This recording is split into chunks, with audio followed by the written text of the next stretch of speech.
6 सितंबर 1965 यौम दिफा का दिन है, जब पाक फौज ने दुश्मन के मजबूम इरादों पर पानी फेरा और उन्हें शिकस्त की धूल चटाई। जब भारत ने अचानक रात की तारीकी में पाकिस्तान की सरहदों पर इस खुशफहमी का शिकार होकर शब खून मारा कि उसकी अददी बर्तरी के बायस पाकिस्तान के लिए जंगी दिफा मुश्किल होगा, मगर ये भारत की बहुत बड़ी भूल थी। पाकिस्तानी अफवाज ने पाकिस्तानी कौम के एतमाद पर पूरा उतरते हुए अपने मुल्क की सरहदों का भरपूर दिफा किया और भारतीय सुरमाओं के मंसूबे खाक में मिला दिया। आज मुल्क भर में यौम दिफा जोश और जज्बे से मनाया जा रहा है। आज GHQ में भी यौम दिफा के हवाले से एक तकरीब मुनक्किद होगी, जिसमें वज़ीर आज़म खुसूसी शरीक होंगे। बहरहाल आज यौम दिफा के मौका पर पाक बहरिया में दो नए जंगी बहरी जहाज़ों की बाकायदा इंडक्शन हुई है।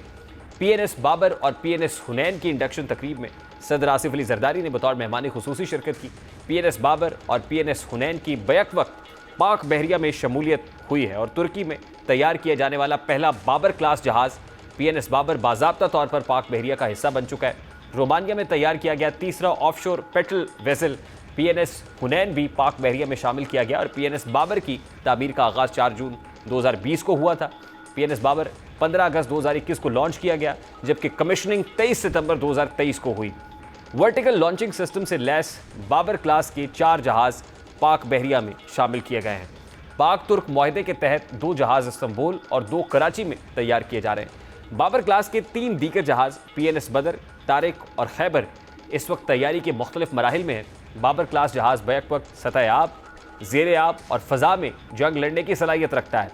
2888 टन बाबर क्लास जहाज़ पर फ़ज़ाई ख़तरात से निपटने के लिए वर्टिकल लॉन्च सिस्टम के ज़रिए हदफ को निशाना बनाया जा सकता है। पाक बहरिया के लिए तीसरा यरमूक क्लास और PV-2600 भी रोमानिया के गलाटी शिपयार्ड में तैयार किया गया है। यरमूक क्लास के पहले 2 जहाज़ों के मुकाबले में आखिरी 2 OPVs 2600 टन डिस्प्लेसमेंट के हामिल है और यरमूक क्लास जहाज़ों को बेमिसाल खूबियों की बदौलत पाकिस्तान नेवी में गाइडेड मिसाइल कोरेट्स का दर्जा हासिल है और PNS हुनैन समेत यरमूक क्लास के तमाम जहाज़ सतह और फ़ज़ा और बैक वक्त इसमें जंग के साथ साथ सर्च एंड रेस्क्यू ऑपरेशन के लिए भी इंतहाई मौजू समझे जाते हैं। 98 मीटर तवील PNS हुनैन की रफ्तार 24 नॉट्स के लगभग है।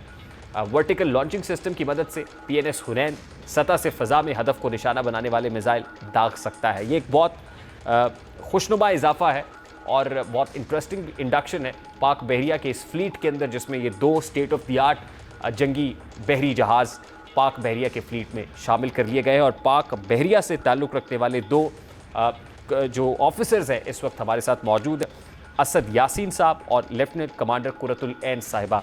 आप दोनों को प्रोग्राम में खुशामदीद कहते हैं। सबसे पहले तो मेरा ख्याल है लेफ्टिनेंट कमांडर कुरतुल ऐन साहिबा आपसे शुरू कर लेते हैं, लेडीज़ फर्स्ट। तो मेरा बड़ा सादा सा सवाल है, आज हम जंग सितंबर को याद कर रहे हैं।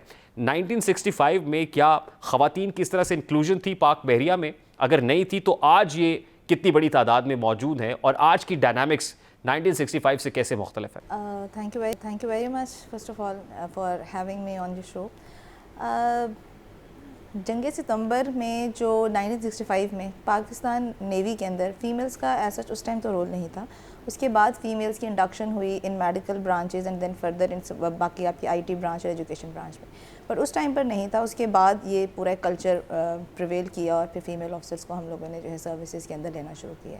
आपका जो रोल होता है पर्टिकुलरली ख़वातीन का, वो सपोर्ट स्टाफ के तौर पे, यानी सपोर्टिंग एंड होता है? बिल्कुल, हमारा जो रोल है वो सपोर्टिंग रोल में हम अशोर से अपनी सपोर्ट देते हैं टुवर्ड्स द कॉम्बैट रोल के लिए।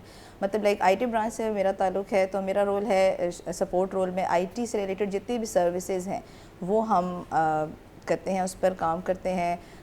Made be the cyber role, made be the networking role, made be the development role. अच्छा, डायनामिक्स कैसे मुख्तलिफ हो गए हैं? उस वक्त क्या था और आज कितना चैलेंजिंग है? मैं इस तरफ आता हूँ। बहुत बहुत शुक्रिया असद साहब आपका भी। मुझे ये बताइए सर कि 65 की अगर बात करें, ऑपरेशन द्वारका की भी बहुत अब बात सुनते हैं, पाकिस्तान नेवी का उसमें क्या रोल था, कितना इफेक्टिवली कॉम्बैट किया। लेकिन उससे पहले मैं आता हूँ, ये जो आज का दिन है, हमने देखा कि जो आर्म्ड फोर्सेस हैं वो उसको बड़ा जेलसली मनाती हैं।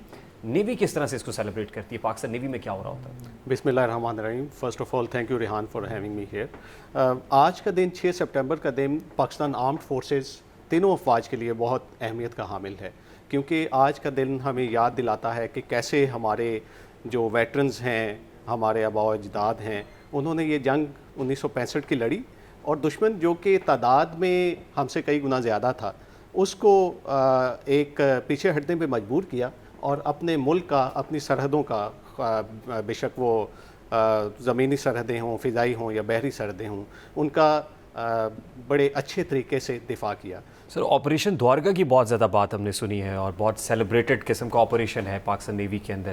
یہ آپریشن دوارکا ہے کیا بنیادی طور پر؟ پاکستان نیوی نے کیا رول پلے کیا تھا اس میں؟ 1965 کی جنگ میں جو آپریشن دوارکا کیا گیا وہ ایک اوفینسو نیول آپریشن جو ہیں دنیا میں جتنے بھی اس سے پہلے ہوئے ان میں ایک تاریخ کا حصہ بن گیا. آپریشن دوارکا نہ صرف پاکستان نیوی نے اپنی بحری سرحدوں کی حفاظت کی، دفاع کیا، بلکہ آپریشن دوارکا میں اوفینسو آپریشن کیا جس میں ہم دشمن کی حدود میں گئے، اور دشمن کا یہ ایک انتہائی اہم پوسٹ تھی دوارکا، جہاں پہ ایک ریڈار نصب تھا جس ریڈار کی مدد سے دشمن کی ایئر فورس، اس کی فضائیہ کراچی پر حملے کر رہی تھی. تو پاکستان نیوی نے پلان کیا اس کو تباہ کرنے کا، جس میں 7 جہازوں نے حصہ لیا، اور الحمدللہ ایک اچھی آپریشنل پلاننگ کے ذریعے اس پہ حملہ کیا گیا اور اس کو ناکارہ بنا دیا گیا اس ریڈار اسٹیشن کو. اس حملے کا نتیجہ یہ ہوا کہ اس کے بعد کراچی جو ہے وہ جو ہمارے انڈین فضائیہ ہے اس کے حملوں سے محفوظ رہا.